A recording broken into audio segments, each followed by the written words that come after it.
Bisa nggak begitu? Karena kuncinya satu. Jadi saya sering sampaikan ini, kalau Anda bisa mengendalikan ini luar biasa loh. Hunger, lapar is the first element of self-discipline. Lapar itu adalah elemen pertama dalam kedisiplinan diri kita. If you can control hunger, you can control everything else. Kalau Anda bisa ngontrol lapar, maka Anda bisa banyak kontrol yang lain gitu kan. Kata kuncinya itu, sehingga apa? Baik, kalau sering saya sampaikan, kapan waktu makan terbaik? Waktu makan terbaik, kalau kita nanti bahas bagaimana sains menjelaskan itu dan bagaimana Nabi menjelaskan itu, maka waktu makan terbaik adalah saat matahari terbit dan sebelum matahari tenggelam. Itu waktu makan terbaik. Artinya di situ diberikan kelapangan oleh Allah Subhanahu wa taala untuk kita makan, ya. Wakulu wasrobu wala tusribu, tapi jangan berlebihan kata Allah. Itu konsep awalnya, ya. Jadi kan kita judulnya kan jurus sehat setelah Ramadan, setelah Syawal kan gitu kan. Jadi mudah-mudahan tips ini bisa Anda pakai nanti sehingga Anda tahu ternyata ngobatin penyakit itu gampang banget kalau punya penyakit. Fix your food. Fix your food, benerin makanannya, nanti penyakitnya bisa hilang. Ya. Nah, tinggal nanti kita pelajari apa saja yang kita bisa pakai untuk memperbaiki tubuh kita. Baik, jadi makan yang paling baik adalah makan waktu matahari terbit dan sebelum matahari tenggelam. Itu sebabnya Nabi SAW habis Isya ngapain? Gak makan lagi. Jadi kalau Anda mulai sekarang pengen sehat, malam jangan makan. Baru saja ngomong begini gitu kan, tiba-tiba suami, istri, anak bawa martabak, bawa nasi goreng gitu, baru saja. Apa yang Anda katakan? A'udzubillahi minasyaitonirrajim. Gitu. Jadi kenapa? Karena memang Rasulullah SAW habis Isya nggak makan, tidur. Ya, jadi cara Anda atau cara kita untuk merontokkan lemak sebenarnya paling gampang banyakin tidurnya, tapi banyakin dalam konteks yang positif ya, karena memang secara sains memang orang yang tidur 7-8 jam tubuhnya bisa membakar lemak sendiri. Gitu ya. Makanya waktu pagi, jadi waktu kita tidur itu kan kita ngapain sih? Puasa. Kan nggak makan. Terus paginya ya, paginya kita ngapain? Biasa orang makan kan. Nah, puasa itu saya coba hubungkan dengan berbagai macam disiplin dan ilmu lah gitu kan. Jadi puasa itu kan kalau sarapan itu bahasa Inggrisnya apa sih? Breakfast. Fastnya di break. Kan gitu kan? Artinya apa? Pagi itu buka puasa. Buka puasa kira-kira lebih cocok makan kurma atau bubur ayam?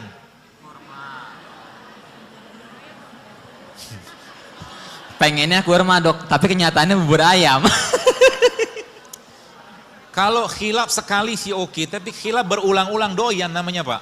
Khilafnya istiqomah dok. Jadi dari sini kita paham dan itu nanti mulai masuk tuh, kita mulai paham nanti bagaimana cara ngatur makan. Ya, karena memang kata kuncinya atur makanannya. Ya, dari apa yang Nabi sampaikan dan bagaimana sains menjelaskan tentang itu gitu kan. Jadi secara umum Nabi itu contohnya, jadi Nabi itu apa? Rasulullah SAW Al-Quran berjalan, apa yang beliau kerjakan itu Al-Quran semua base-nya. Dan wahyu dari Allah Subhanahu Wa Taala kan gitu. Sehingga nanti kita mencontoh Nabi itu ya apa yang beliau kerjakan dan ada pada Al-Quran itulah bagian dari ya mungkin bahasa keren sekarang Tibun Nabawi gitu kan. Tapi bahasa lain saya kan jurusnya Rasulullah. Ya sekarang lagi heboh-heboh banget tuh. Ya, jadi bagaimana kita mengikuti perilaku Nabi mulai dari bangun tidur sampai mau tidur lagi itulah yang kita kerjakan tiap hari gitu kan. Nabi makan apa? Saya sangat yakin kalau seandainya di zaman Nabi itu ada cilok, ada cireng, seblak, Nabi nggak makan. Kenapa? Waktu sahabat radhiyallahu ajmain mereka makan biawak, Nabi nggak makan biawak loh. Betul? Boleh nggak biawak? Boleh, tapi Nabi nggak makan karena yang namanya Nabi itu makannya pasti benar, pasti bagus gitu kan, the best lah gitu kan. Nah kita kan bisa contoh, mungkin tidak semua karena kita juga ya nggak usah bicara kita bukan Nabi, kita nyontoh sahabat itu udah luar biasa gitu kan. Jadi intinya apa yang kita bisa contoh aja. Contoh mungkin Nabi rambutnya kan sampai ke bahu kan gitu. Bisa nggak kita contoh? Ya kalau misalkan kita bawaannya dari dulu memang botak, ya mau contoh apa gitu kan? Gak usah pakai implan rambut, gak usah. Tapi yang bisa kita contoh misalkan Nabi six pack gitu kan? Kalau bahasa hadis itu kan perut Nabi itu kan seperti batu bersusun. Jadi kalau Anda katakanlah pengen six pack, boleh nggak? Boleh, karena Nabi begini gitu kan. Gitu. Jadi istrinya kan seneng ngelihatnya. Jangan buka aib gitulah Mas. Enggak Mas, ini apa one pack. Iya. Gitu ya. Jadi perempuan juga sama lah begitu. Jadi cobalah kalau ada saya dengar satu ceramah gitu kan. Ada suami itu tanya, jadi kalau perempuan tuh bermake up, pasti suaminya tanya mau kemana gitu kan. Jarang dia make up untuk suaminya gitu kan. Jadi dia berhias-hias itu untuk di luar, kita nggak bahas itu lah. Baik, jadi makan terbaik kapan? Makan terbaik itu waktu hormon laparnya lagi tinggi-tingginya. Kapan? Siang. Jadi nanti kalau teman-teman pahami konsep ini sebenarnya kita tuh nggak usah banyak-banyak makan, tapi lebih banyak lapar daripada makan. Jadi makan sekali sehari cukup untuk memenuhi kebutuhan nutrisi kita. Sehari aja cukup. Ya. Kalau mau. Jadi nanti challenge-nya gimana? Challenge-nya begitu nanti. Ya. Jadi jam 7 sampai jam 8 pagi teman-teman sekalian, saat ini atau di jam ini hormon lapar kita lagi rendah-rendahnya. Hormon lapar ya, namanya grelin. Artinya kalau Anda makan pada jam 7 atau jam 8 bukan merupakan waktu yang tepat untuk makan. Kalau Anda pengen tetap makan, maka makannya sebelum subuh. Islam mengajarkan namanya apa? Sahur. Itu makan yang paling baik, bukan paling baik. Itu makan yang terbaik untuk saat itu gitu kan. Apa yang dimakan? Nah ini yang kita perlu pahami. Zaman sekarang banyak orang nggak ngerti apa yang dimakan. Allah Subhanahu wa taala sudah sampaikan dalam surat Abasa, "Falyanzuril insana ila ta'ami anna sababna ma sabba." Jadi Allah katakan, tidakkah kau perhatikan apa yang kalian makan gitu kan tiap hari. Contoh gini. Teman-teman pernah berpikir nggak ketika kita makan apa ya? Gorengan lah yang paling gampang. Ya saya tidak anti gorengan sih ya, tapi saya jarang makan gorengan. Ya, di depan gorengan saya tidak akan caci gorengan, tapi saya tidak makan karena adabnya begitu. Kan gorengan nggak ada sekarang. Saya ngomong tentang gorengan gitu kan. Jadi jangan bilang, oh dokter mencaci makanan, oh nggak ada makanannya. Saya ceritain tentang mereka gitu loh. Sekarang. Dan kita harus tahu juga. Kenapa harus tahu? Karena memang gini. Kita bicara misalkan kita gini, kalau Anda paham ini maka nanti Anda akan mulai mikir apa yang mau Anda makan. Kenapa? Ketika Anda makan sesuatu maka pilihannya yang dimakan itu jadi bibit penyakit atau jadi sesuatu yang menyehatkan kita gitu loh. Dan Anda sudah jadi di sini nafsunya bermain. Contoh, Anda disuguhin buah, Anda disuguhi gorengan. Kalau Anda pilih atau kita pilih nafsu yang lebih utama maka kita akan pilih gorengan, betul? Tapi kalau kita pakai akal kita, pakai iman kita, maka kita akan pilih buah. Gitu. Kalau udah sampai pada begitu, maka apa yang terjadi tiap hari itu kita akan seperti itu. Yang dimakan tuh benar terus gitu kan. Kenapa? Karena kemarin ada teman yang nge-WA saya. 10 tahun yang lalu, saya sudah pernah tulis di Twitter, zaman Twitter. Saya bilang, suatu hari kelak, suatu hari kelak Indonesia ini akan kebanjiran autoimun kalau pola makan masih kayak begini. Ternyata benar sekarang.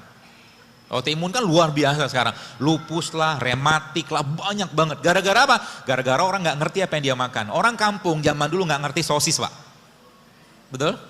Orang kampung dulu nggak ngerti nugget loh. Orang kampung dulu nggak ngerti makanan atau minuman kemasan. Mereka minumnya air kelapa. Kan gitu. Tapi sekarang yang dimakan mereka apa? Sebagian besar sudah kemasan semua. Kata kunci pertama mulai sekarang, avoid processed food. Jadi kalau Anda mau sehat mulai sekarang, hindari semua makanan yang diolah. Jadi kalau Anda pengen makan makan bakso, boleh nggak? Boleh sekali-sekali. Tapi Anda makan bakso itu pengen makan dagingnya, tepungnya, atau rasanya. Kalau Anda pengen makan dagingnya, maka makan daging, bikin sup ikan, bikin apa gitu loh. Tapi kalau Anda pengen makan rasanya, maka kita sudah kecanduan. Nah, ini saya sampaikan berulang-ulang.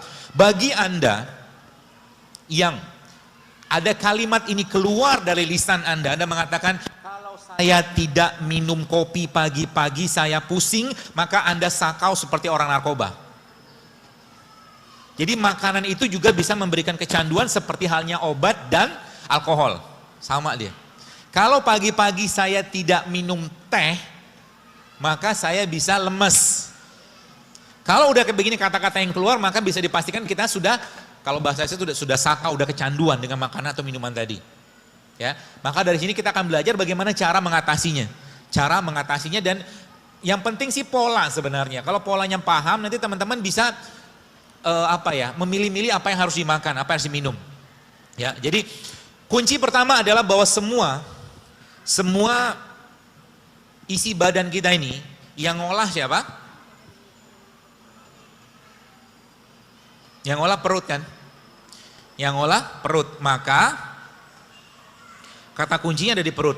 Kalau kita bicara di perut teman-teman sekalian, maka ada 3 poin yang Anda perlu pahami di perut. Perut itu obatnya apa? Puasa, yang pertama. Perut itu obatnya apa? Prebiotik, yang kedua. Perut itu obatnya apa? Probiotik. Apakah Nabi mengajarkan atau menyampaikan ini? Tidak secara spesifik, tapi Nabi menunjukkan pola-pola itu gitu. Dan kita contoh itu. Contoh misalkan kalau Anda yang pernah buat air rendeman kurma. Air rendeman kurma itu apa sebenarnya? Kurma itu prebiotik. Kurma prebiotik. Dan pernah saya sampaikan bahwa kalau Anda pengen makan buah dan sayur, maka makanlah semuanya. Contoh, Anda misalkan pengen makan semangka. Semangka itu dari bagian kulit hijaunya sampai bijinya sampai dagingnya bermanfaat semua. Ya. Kalau kedondong gimana dok? Gitu kan. Kedondong sih saya belum dapat datanya. Tapi kalau semangka itu sangat bagus. Ya, bijinya bagus, bahkan bijinya bisa dipakai untuk membantu kesuburan pria dan wanita. Anggur juga sama. Ya, anggur itu bijinya itu punya minyak, yang minyak itu dia berperan sangat baik untuk melenturkan pembuluh darah kita, jantung semua. Itu minyak biji anggur namanya. Jadi apa-apa yang Allah ciptakan itu semuanya pasti bermanfaat. Kenapa sekarang TBC banyaknya luar biasa? Karena kuman TBC itu habitatnya di tanah. Kuman TBC habitatnya ketika tanahnya terganggu, maka dia cari tempat yang lain. Jadi sebenarnya kuman itu jangan dimusuhin. Ajak kenalan, silaturahim, ngobrol gitu kan. Maksudnya gimana? Gini, kalau Anda ketemu dengan, jadi jangan takut, kita tuh jangan fobia banget sama kuman gitu loh. Tidak pada ranah operasi atau rumah sakit, ini ranah umum ya. Contoh gini, ada anak orang kaya ya, dia tiap hari tuh kalau mau makan, mau apa, cuci tangan pakai sabun antiseptik. Pokoknya dikit-dikit sabun antiseptik. Itu yang pertama.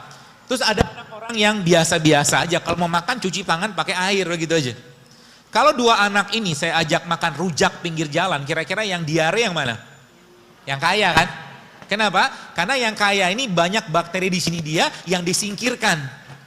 Maka cara paling baik Anda untuk mengenali bakteri atau memperkenalkan bakteri adalah makan itu. Jika memungkinkan dengan tangan, maka makanlah dengan tangan. Termasuk kalau Anda pengen mendapatkan atau mencurahkan kasih sayang kepada anak, maka sebelum makanan itu Anda suapi, Anda buntel-buntelin dulu. Karena di sini ada enzimnya. Islam mengajarkan dengan sebuah konsep yang luar biasa. Maka ketika bayi lahir, apa yang dikerjakan? Rasul mengajarkan bayi itu dikenalkan enzim bapaknya. Karena kan 9 bulan dia udah kenalan sama enzim ibunya kan. Maka Nabi mengajarkan ada namanya tahnik. Tahnik itu proses pengenalan enzim dan sebuah mungkin biotik yang luar biasa yang ada pada tubuh bapaknya. Terutama di mulutnya. Gitu kan. Jadi dengan mengunyah kurma kemudian diambil bagian serpihan yang lembut tadi diletakkan di bagian, itulah bentuk vaksinasi islaminya gitu kan. Itu luar biasa, ada teman saya meliti dan dia kaget luar biasa karena itu termasuk kategori vaksinasi, apa ya dia bilang, terus saya lupa istilah medis gitu lah. Tapi itu dahsyatnya luar biasa gitu kan. Maka makan dengan tangan salah satunya. Ya. Sehingga apa? Sehingga Nabi mengajarkan ketika kita selesai makan ngapain? Di mut kan, dijilat. Kalau nggak salah pernah ada videonya. Saya pernah share waktu itu kalau nggak salah hashtagnya enzim JSR. Jadi ada satu video yang ketika tangan kita ini dilihat secara mikroskopik ternyata banyak banget biotiknya di sini. Yang kalau dia dicuci dia bisa hilang, dia bisa pergi. Ya, maka jangan berikan atau jangan sering musuhin mereka dengan memberikan bahan kimia. Ibu-ibu mungkin kalau mungkin saya boleh tanya sedikit, Anda pernah ngitung nggak dari mulai Anda bangun tidur, atau mungkin Anda bersiap yang maaf bekerja, ada berapa bahan kimia yang masuk ke badan Anda? Banyak banget. Dan Anda tidak tahu bahwa salah satu bahan kimia tadi itu jenisnya pestisida misalkan. Contohnya apa? Triklosan. Triklosan itu pestisida. Ada di mana? Sabun. Gitu loh. Nyerap nggak masuk badan? Nyerap masuk badan. Ya, seterusnya lah kayak begitu. Jadi tadi pagi ada saya nulis di Telegram, saya katakan itu saya dapat dari akun Food Meter, itu dokter-dokter juga, dia average woman itu, wanita pagi-pagi itu satu hari dari seharian gitu kan, ada 160 jenis bahan kimia yang masuk ke badannya. Dan masuk dari mana? Masuk dari kulit. Sampo, odol, apalagi namanya, sabun gitu kan, banyak banget. Ya, jadi banyak. Jadi kita harus ngerti juga gitu kan. Dan kita nggak bisa ngontrol mereka, tapi kita bisa mengontrol yang masuk dalam badan kita. Baik, jadi kalau kita bicara tentang perut tadi, kata kuncinya apa? Kata kuncinya ada pada perut. Maka kalau bicara perut, teman-teman sekalian, yang perlu Anda yang perlu Anda pikirkan adalah bagaimana Anda menyenangkan isi perutnya. Cara menyenangkan perut kita sebenarnya tidak lain tidak bukan dengan cara apa? Dengan cara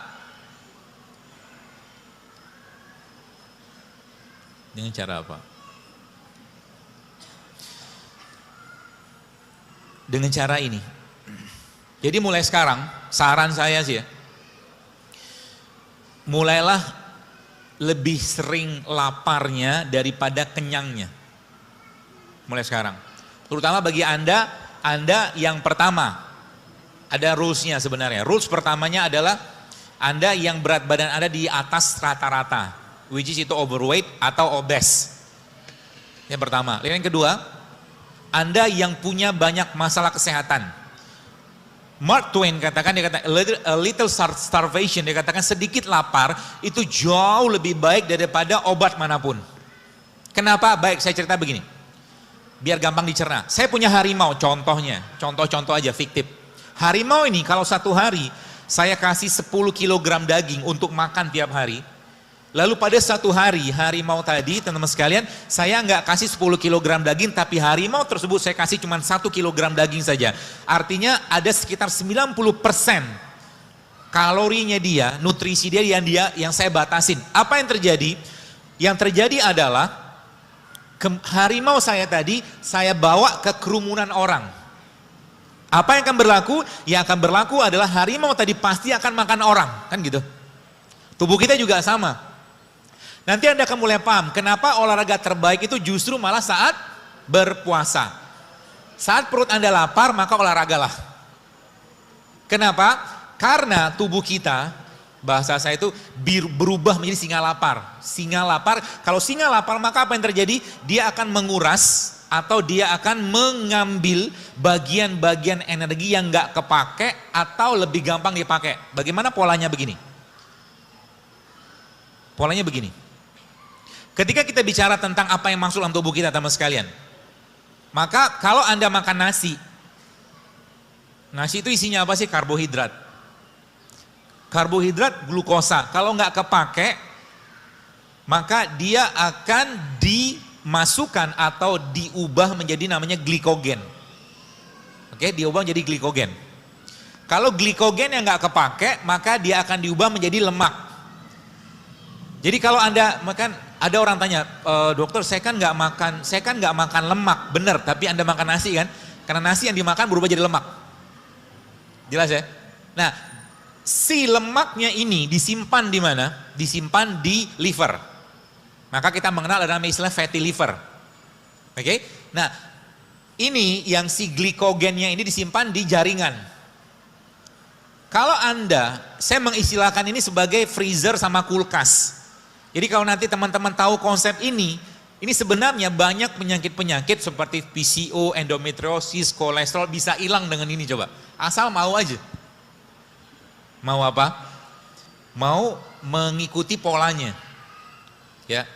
Nah, jadi kalau kita bicara tentang kulkas atau freezer atau chiller, kalau ibu-ibu atau bapak-bapak nyimpan makanan lebih gampang di defrost. Defrost itu dihilangkan bekunya tadi, produk makanan yang ada di freezer atau yang di kulkas. Kan yang di freezer lebih susah, lebih susah yang di freezer.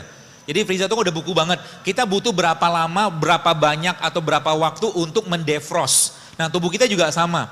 Jadi ketika seandainya Anda punya penyakit, ini keywordnya ya, Anda punya penyakit yang tidak hilang-hilang juga dengan herbal, dengan apapun obatnya, maka kata kuncinya apa? Lamain puasanya. Paham ya? Lamain puasanya. Dan puasa adalah bentuk yang luar biasa, ya, dari sebuah bentuk. Makanya sebenarnya kalau ada kata-kata dalam surat Al-Baqarah yang kita sering baca di Ramadan, wa in tasumu khairul lakum in kuntum ta'lamun. Kata Allah, dan puasa itu jauh lebih baik bagimu jika engkau mengetahuinya. Maka kata kuncinya apa? Kata kuncinya misalkan nih kita puasa. Ini saya kasih langsung clue-nya ya. Anda puasa, misalkan puasa Senin Kamis atau puasa Daud atau puasa Ayam Ubid gitu kan. Sahur jam 4 misalkan. 4 ke 4 sore sudah 12 jam. Jadi 12 jam. Jadi sebenarnya ada quote yang lain. Selama Anda menzolimi atau selama kita menzolimi dan nyampahin badan kita, selama itu pula kita juga puasa harusnya. Kenapa? Mungkin teman-teman gak mikir ya, belum mikir gitu kan. Tubuh kita itu organ yang sangat sensitif. Anda mungkin akan ketemu dengan anak-anak yang tiba-tiba gara-gara makan udang 1 potong langsung muncul alergi, ada gak? Makanan yang kita makan bukan cuma jadi kalori, bukan jadi sel, bukan jadi otot, tapi dia juga akan menjadi bagian dari gen tubuh kita. Artinya apa? Kenapa sekarang banyak laki-laki perempuan ketika mereka sudah menikah, susah punya anak? Karena sebelum menikahnya dia, ngapain? Nyampah kalau bahasa saya. Jadi kalau tiap hari si ikhwan atau akhwat ini tiap hari makan yang gak sehat, maka dia sedang mempersiapkan gen atau generasi yang gennya cacat. Buktinya apa? Ya kita lihat sekarang begitu banyak dan begitu luar biasanya penyakit-penyakit yang dulu nggak ada. Kemarin saya ketemu dengan pas lagi ke mall, ada keperluan sama istri sama anak-anak, terus ketemu dengan bapak-bapak, ternyata dia ngikut saya di Instagram, jadi dia cerita panjang lebar. Jadi dia itu waktu menikahnya, sebelum menikah dia sudah hidup sehat gitu kan. Kemudian hamil istrinya, sempat keguguran gitu kan, abis itu nyampah. Setelah nyampah itu 3 tahun susah banget punya anak. Itu saya bilang kuncinya di situ saya bilang. Jadi nyampahnya Anda itu membuat semua metabolisme atau semua organ tubuh kita itu bekerjanya akhirnya tidak optimal lagi. Nah ini yang bahasa saya itu spare part. Spare part. Ya tanda kutip gitu kan. Jadi kalau kita bicara tentang tubuh kita ini diberikan Allah spare part untuk mengolah atau mendetoks tubuhnya sendiri. Ya. Jadi jam 4 sampai jam 4 sudah 12 jam. Maka caranya gimana? Caranya teman-teman sekalian, Anda jangan masukin lagi produk makanan, minuman yang dia bisa nangkring di mana? Di kulkas. Maksudnya gimana? Jadi gini, mana kotak saya tadi?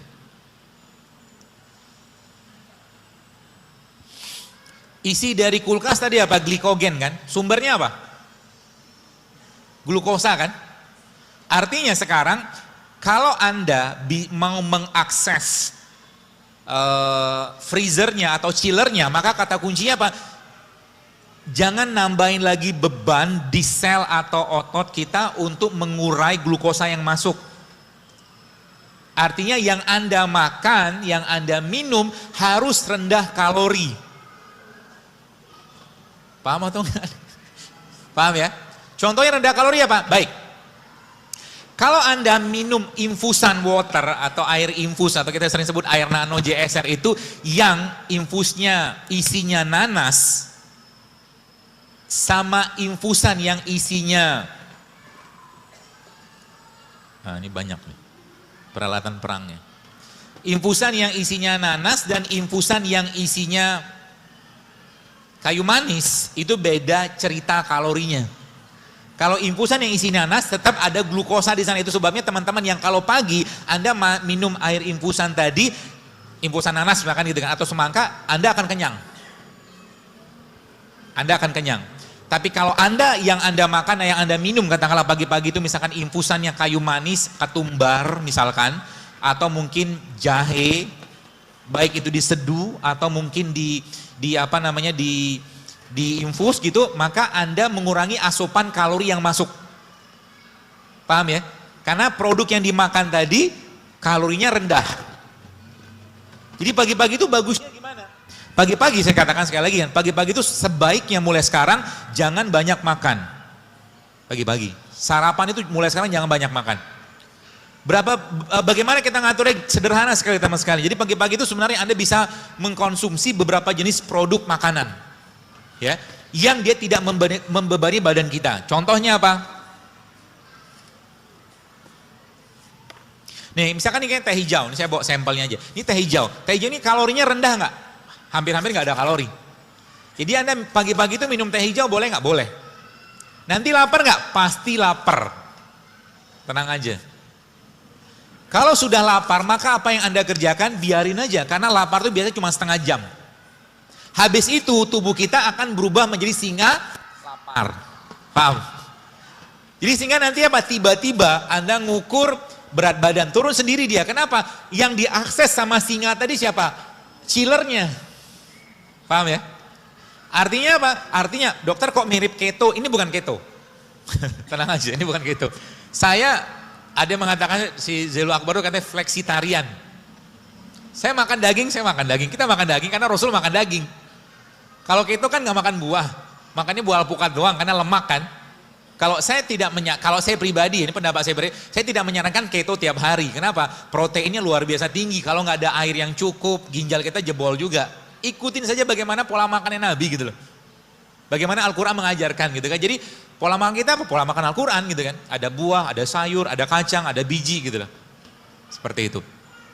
Jadi pagi-pagi kita ngapain? Pagi-pagi Anda atau kita yang dimakan supaya nanti persiapan siang harinya baik, maka pagi-pagi jangan makan kalori. Kalau Anda tetap pengen makan kalori pagi-pagi, maka cukup 1-2 potong buah. Tapi tidak di jus, tapi Anda makan, kunyah. Caranya begitu, pagi-pagi. Atau kalau enggak, teman-teman makan biji-bijian, kayak begini. Ini kacang. Bubur kacang hijau dok, boleh. Tiap hari nggak boleh. Kalau Anda sekali-kali makan kacang hijau silakan. Tapi karena kenapa? Yang saya dapatkan informasi dari salah satu guru saya, dia mengatakan kacang hijau itu termasuk estrogenik juga. Estrogenik sama kayak kedelai. Laki-laki, saran saya Anda di sini jangan sering-sering minum susu kedelai. Yang laki-laki ya. Kenapa? Karena hormon testosteron Anda akan didominasi oleh estrogen. Itu. Sehingga nanti apa yang terjadi? Yang terjadi adalah laki-lakinya lack of leadership. Dia akan kekurangan kepemimpinan gitu kan. Lebay. Mood swing. Ibu-ibu sering nggak dapatin laki-laki yang sekarang baperan? Banyak tuh. Baperan gitu kan kayaknya nggak ada semangat juang gitu kan. Dibangunin jadi kan Allah katakan arijalu qawwamuna 'alan nisa kan gitu kan. Laki-laki itu pemimpin gitu kan. Pemimpin tuh gagah gitu kan, nggak lebay. Iya enggak gitu kan. Pemimpin tuh begitu gitu kan. Jadi ini bisa dipengaruhi dari makanan. Jadi kalau tiap hari sang laki-laki tadi makan gorengan, lebay dia. Kok bisa? Bisa. Secara yang saya pahami gitu kan. Karena tepung, ada gulanya, kemudian ada apa lagi tuh ya? Ada minyaknya bisa mempengaruhi serotonin yang ada pada usus kita. Kenapa? Moodnya kita dibikin di usus. Moodnya kita udah bikin. Maka ada satu istilah namanya good food is good mood. Kalau Anda pengen dapat hari yang bahagia pagi-pagi, maka pagi-pagi jangan makan produk olahan atau produk yang miskin nutrisi. Artinya apa? Kalau Anda pagi-pagi pengen dapat mood yang baik, maka Anda makan yang masih alami. Entah Anda makan buah atau makan kacang kayak begini, atau lebih baik Anda minum kopi tanpa gula. Jauh lebih baik. Kenapa? Moodnya dibikin di perut. Gitu ya. Itu yang pertama.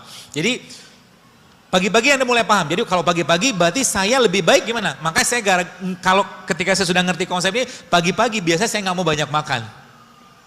Kapan saya akan makan? Siang biasanya saya akan makan. Tapi kata kuncinya Pak, satu hari kebutuhan kalori kita teman sekalian, satu hari kebutuhan kalori kita ya, dewasa ya kurang lebih sekitar 2.000-2.200 kilokalori. Nah itu Anda jangan sampai makan kenyang. Adakah rulesnya dari Nabi SAW? Ada. Nabi katakan apa? Sepertiga makan, sepertiga minum, sepertiga udara kan gitu. Jadi makan mulai sekarang bukan untuk kenyang. Karena banyak orang gara-gara kenyang ibadahnya nurun. Makan itu untuk apa? Untuk memenuhi kebutuhan nutrisi. Ya, jadi kita makan untuk memenuhi kebutuhan nutrisi, bukan untuk kalori saja. Jadi kata-kata ini mudah-mudahan bisa Anda cerna baik-baik. Ketika ketika tubuh kita lapar atau kita lapar, maka tubuh kita butuh nutrisi bukan kalori. Ya, paham ini baik-baik. Kenapa sekarang banyak kasus stunting? Stunting itu apa? Anak-anak defisiensi gizi. Mulai paham kenapa? Coba lihat, yang dimakan apa sih mereka? Saya kadang-kadang lihat di kampung, saya tinggal di Bekasi gitu kan, saya lihat anak-anak tuh paginya sarapan sudah snack loh. Isinya apa? Penyedap. Sekarang Anda pergilah ke toko, supermarket, beli roti. Lihat, roti itu isinya apa sih? Yang kemasan ya. Isinya gula, tepung, mentega, sama apa lagi? Ya, kurang lebih itulah. Telur. 4 isinya. Tapi kalau Anda lihat, roti zaman sekarang, ingredientnya bisa beberapa paragraf. Betul? Apa isinya itu? Sebagian besar bahan kimia gitu loh. Sebagian besar bahan kimia. Masuk nggak ke badan? Masuk. Dan jadi bagian. Belum lagi kalau kita bicara tepung. Tepung itu kalau boleh saya katakan salah satu salah satu bahan yang kalau boleh saya katakan mulai sekarang hindarilah sering-sering. Jangan sering-sering makan tepung. Tepung yang dikasih minyak, dikasih sayuran namanya apa? Wah.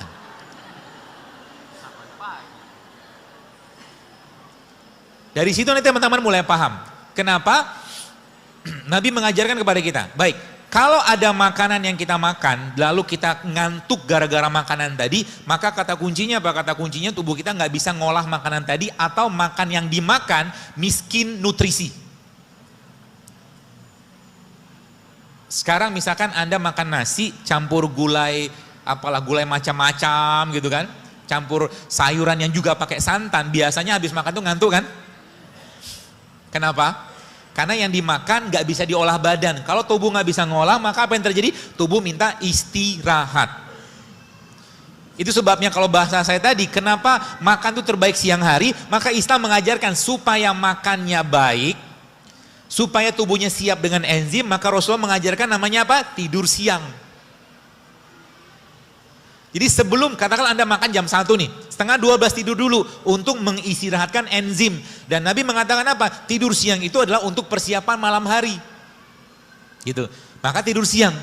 Biasakan tidur siang mulai sekarang. Berapa lama? Jangan lebih dari 30 menit. Jangan lebih dari 30 menit. Dokter Hiromisinya salah satu dokter pencernaan di Amerika, dia katakan tidur siang itu perannya salah satunya adalah untuk menguatkan fungsi jantung, kata beliau begitu. Ya. Jadi mulai sekarang bagaimana pola-pola itu Anda kerjakan. Lalu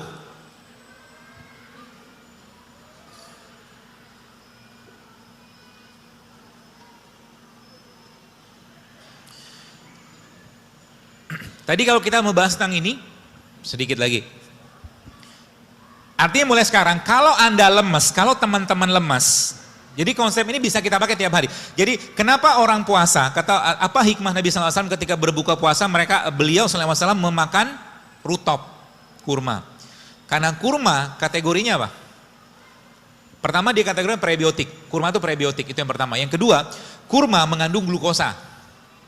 Lagi lemes-lemesnya, kita makan glukosa, bagus nggak? Bagus. Apa yang terjadi? Yang terjadi kemudian adalah tubuh kedapatan atau terasup energi, sehingga kita lebih berenergi ketika berpuasa. Tapi beda ceritanya kalau seandainya Anda sahur tidak menggunakan kurma, ya. Kenapa tidak menggunakan kurma? Boleh kan pakai kurma? Boleh, tapi kurma jangan banyak-banyak. Satu hari kalau boleh saya sarankan, terutama ibu-ibu yang mau promil ya. Promil itu sebenarnya gampang. 3 ini Anda makan mulai tiap hari. Madu 1 sendok teh, zaitun 1 sendok, madu 1 sendok makan, zaitun 1 sendok makan, kurma 7 butir. Makan tuh mulai sekarang. Kurma prebiotiknya, madu asam aminonya, zaitun lemaknya, udah cukup.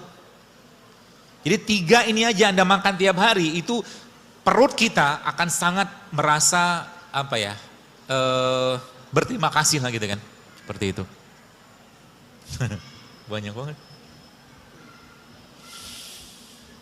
Dan jadi gini, kalau kita bahas tubuh kita, jadi tadi saya katakan perut ya, jadi kita bahas perut itu ada kuncinya ada 2. Yang pertama tadi apa, prebiotik sama probiotik. Indonesia kaya nggak dengan itu? Kaya banget. Salah satu probiotik yang paling baik di Indonesia namanya apa? Acar. Makanya acar ya, asinan. Itu kan diasinin kan? Asin itu pakai apa? Pakai gula, pakai garam. Lalu muncullah biotik di sana. Gitu loh. Itu sebabnya kimchi itu salah satu makanan fermentasi di Korea, itu diakui dunia sebagai world healthiest food. Kan gitu. Indonesia punya nggak makanan lain yang juga tidak kalah sehatnya? Ada, namanya apa? Tape. Tape itu sehat. Tape itu kan fermentasi kan? Ada glukosanya, ada. Nanti kalau Anda misalkan lagi apa ya, perutnya lagi bermasalah, sebenarnya sepotong kecil tape itu bagus banget. Di samping tempe juga bagus. Tempe juga probiotik. Ya. Jadi yang pernah saya share di IG kemarin itu, ketika prebiotik ketemu probiotik, maka bahagianya luar biasa mereka. Sudah ada nyobain belum? Tempe di jus sama kurma. Enak Pak. Kok nyeleneh gini? Ya begitulah nyeleneh. Ya, nyeleneh tapi yang bagus gitu kan. Jadi ketika tempe ketemu kurma, maka Anda sedang mengawinkan prebiotik sama probiotik. Dan gak usah makan banyak-banyak. Jadi pagi-pagi sarapannya udah cukup sebenarnya. Kenapa? Kurma prebiotik kan. Ada gula nggak? Ada. Tempe probiotik kan fermentasi, ada protein? Ada. Jadi ketika kurma ketemu tempe, ada nggak sih? Tuh nggak dia siapin ya? Nggak ngomong saya, nggak apa-apa lah. Lupa pula. Tempe sama kurma. Nggak ada asisten di depan. Jadi ketika tempe ketemu kurma, itu the best. Dan makan tempe itu paling baik dalam kondisi tempe yang mentah. Jadi pagi-pagi sarapannya, kok aneh begini, coba aja kerjain. Nanti seminggu aja Anda kerjakan, Anda akan merasakan badan yang jauh lebih sehat. Serius. Ilmu begini emang gak diajarin di sana, di fakultas gak diajarin. Saya belajar sendiri gitu kan. Mencoba merangkum bagaimana konsep Islam dan bagaimana sains menjelaskan tentang itu. Jadi nanti pagi-pagi, apa yang Anda kerjakan? Yang Anda kerjakan pagi-pagi, Anda minum teh rempah pagi-pagi. Teh rempah itu contohnya apa? Ketumbar, kayu manis, jahe juga termasuk rempah lah ya. Atau mungkin teh kunyit gitu kan. Boleh diimpus, boleh dikasih air panas. Habis itu Anda makan apa? Makan kurma, 3 butir aja. Ya, nggak usah banyak-banyak. Lalu habis itu Anda makan tempe. Jadi nyamilnya tempe sama kurma. Tempenya diapain? Mentah. Kenapa saya lebih sarankan mentah? Karena ada satu ilmu, bukan satu, gini, protein itu rusak dengan pemanasan. Jadi sebenarnya orang yang makan telur di dadar, proteinnya sudah rusak, tapi gizi tetap ada ya. Protein dia sudah namanya denaturasi. Jadi antara telur yang mentah sama telur yang diceplok, sehatan yang mentah. Begitu. Tempe kan protein, digoreng nggak? Rusak nggak? Rusak. Makanya makan tempe itu lebih baik. Berarti kalau kita makan tempe digoreng nggak ada gizi sama sekali, tetap ada, cuman sebagian besar proteinnya udah rusak, denaturasi namanya. Kan dipanasin. Jadi makan tempe itu bagusnya gimana? Ya mentah. Gitu kan? Seperti itu. Lalu yang kedua apa? Kalau Anda punya kacang-kacangan di rumah, maka mulai sekarang biasakan untuk makan kacang-kacangan. Kurmanya, ada kurma nggak, Wi? Wi, nggak ada kurma ya? Ya, saya lupa bawa lagi tadi. Tapi nggak apa-apa deh. Ada beberapa jenis kacang-kacangan, jadi teman-teman catat ya. Ada beberapa jenis kacang-kacangan, dan kalau Anda tahu kacang-kacang ini teman sekalian, Anda akan pasti akan apa ya? Jatuh cinta banget. Pertama, almond ya. Almond ini salah satu kacang yang terbaik. Dan mulai sekarang jangan bilang lagi almond itu mahal.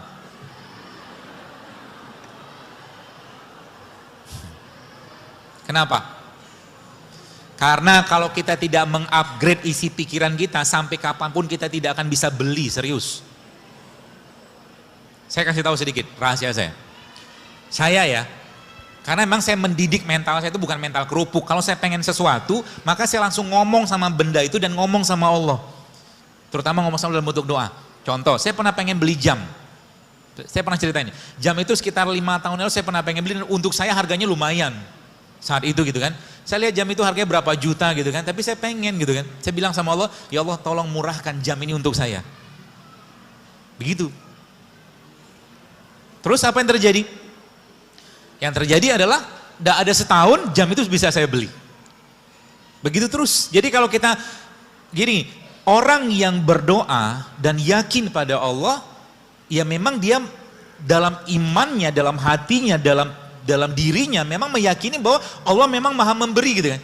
Makanya Nabi katakan apa? Kalau udah bicara doa, doa itu jangan tanggung-tanggung gitu kan. Saya tanya dan jujur aja jawab. Pernahkah Anda berdoa, ya Allah berikan aku rezeki sebagaimana rezeki yang kau berikan pada Utsman bin Affan dan Abdurrahman bin Auf atau Tolha atau Zubair, sehingga saya bisa bersodakoh seperti sodakohnya mereka. Pernah doa kayak begitu? Akhirnya kan di rumah kayak begini aja kan. Doa aja takut gitu kan. Apalagi ada satu, ini joke saya aja gitu kan, diajakin kaya misalkan gitu kan, diajakin kaya gitu kan, luar biasa takut, maaf dok, gak bisa. Nenek saya miskin, kakek saya miskin, ini contoh aja ya. Orang tua saya miskin, kalau saya kaya ini merusak tataran kemiskinan keluarga saya gitu. Contoh aja, joke aja. Ya, kenapa bisa begitu? Makanya kalau bicara doa jangan tanggung-tanggung gitu loh. Apa mahalnya kacang almond bagi Allah gitu kan? Ya mungkin boleh saya katakan dulu juga saya enggak beli kacang almond, katanya mikir juga tanda kutip, bukan saya mengatakan mahal, bukan. Tapi saya mikir buat apa? Tapi sekarang akhirnya kacang almond itu terus datang ke rumah saya hampir tiap saat gitu kan. Ada orang kirim segala macam gitu loh. Kurma, sekarang saya nggak beli kurma, dikirimin terus kurma gitu kan. Gara-gara apa? Mungkin saya pikir gara-gara saya mempromosikan produknya Allah gitu kan. Nggak habis-habis loh. Kurma, rutop segala macam dikirimin terus gitu kan. Saya bilang, bahkan saya ada beberapa toko itu saya bilang tolong jangan kirim lagi ke saya bilang saya mau bayar. Karena saya bukan mental gratisan saya bilang. Saya nggak mau, kalau mau kasih diskon silakan tapi jangan kirim terus. Saya bilang saya nggak enak, saya nggak mau hutang budi sama Anda saya bilang. Ada toko tuh saya bilang dia minta alamat. Saya nggak mau. Jangan kirim dan jangan minta endorse sama saya karena saya nggak bakal bawa endorse saya bilang. Gitu loh. Jadi almond murah nggak? Murahnya jangan nangis gitu. Santai aja lah. Murah gitu kan. Murah. Mau berapa kilo gitu kan. Tuh. Apa fungsi almond? Baik. Almond itu teman sekalian, dia mengandung, kalau Anda rutin makan almond berapa banyak? 7 butir aja atau 7 almond di tiap hari, maka resiko jantung kita akan menurun. Penyakit jantung. Kenapa? Karena dalam almond ini dia tinggi banget magnesium. Adakah penelitiannya? Ada. Ada satu buku saya baca judulnya How Not to Die. Buku itu dikarang seorang dokter di Amerika. Dia ceritakan tentang ternyata banyak makanan-makanan kalau kita rutin makan, itu ternyata bukan hanya kolesterol gitu kan, banyak lagi yang lain bisa hilang dengan itu. Jadi almond. Dan dia tinggi banget antioksidannya.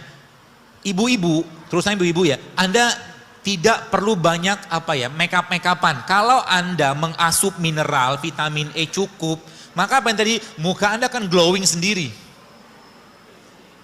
Serius, saya sudah banyak banget dapat DM yang terbaca tapi tidak saya reply, dia cerita gitu kan, ibu-ibu segala macam, dok ini banyak teman-teman saya yang bilang katanya kok muka saya sekarang lagi kinclong banget sekarang. Saya bilang, ya iyalah saya bilang, kenapa?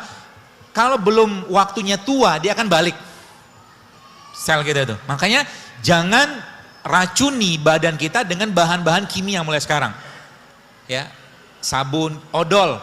Saya di rumah pakai odol nggak? Pakai. Odol tuh banyak bahan kimianya nggak? Banyak. Maka saya pakai odol, kalau nggak ketemu odol yang non fluoride, saya akan pakai odol biasa. Berapa dosisnya atau berapa banyak, saya akan pakai odol beras dibagi 3, tuh ukuran odol saya. Sudah pernah lihat isi odol apa? Sudah pernah lihat gini, bukan nakut-nakut, ini faktanya begitu gitu kan, ya mau diapain lagi. Di Amerika odol itu ada peringatan. Peringatannya apa? Jika tertelan anak-anak maka segera hubungi pusat penanganan keracunan setempat, CDC namanya. Itu di Amerika. Sekarang beberapa odol pun sudah ada peringatan itu. Karena emang bahan di situ emang nggak cocok kalau tertelan. Ya, seperti itulah.